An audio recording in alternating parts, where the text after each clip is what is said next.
আসসালামু আলাইকুম রহমতুল্লাহি ওয়া আজকে আমরা যে বিষয়টি দেখব সেটি হচ্ছে মুসলিম ফরায়েজের সূত্র। সম্পত্তির ক্ষেত্রে যেটি হবে সেটি হচ্ছে প্রত্যেক কন্যার দ্বিগুণ সম্পত্তি পাবে। পুত্র না থাকলে যদি কন্যা থাকে অর্ধেক সম্পত্তি পাবে। একাধিক কন্যা থাকলে একত্রে 3/2 পাবে।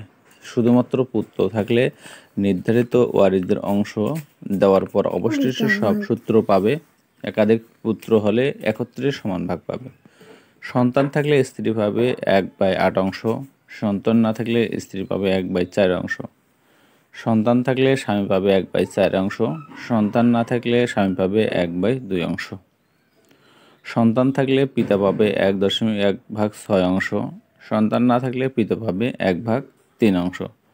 সন্তান থাকলে মাতা পাবে 1/6 অংশ।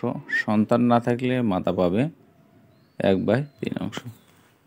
এটা হচ্ছে মুসলিম যে ফরায়েজের একটা যে সূত্র আছে সেটি হচ্ছে এখানে বর্ণনা করা হয়েছে, এবং পুত্র এবং কন্যার মধ্যে যে ভাগটি করা দেওয়া আছে এটা ফরায়েজ সূত্রে বর্ণিত। তারপরে হচ্ছে সন্তান, স্বামী এবং সকলে মিলে এবং ওয়ারিশ সকল মিলে সূত্র যেভাবে আসে সেটি এখানে দেয়া আছে। আসুন আমরা এই নিয়ম অনুযায়ী চলি এবং আল্লাহ তাআলার হুকুম পালন করি। আসসালামু আলাইকুম রহমতুল্লাহ।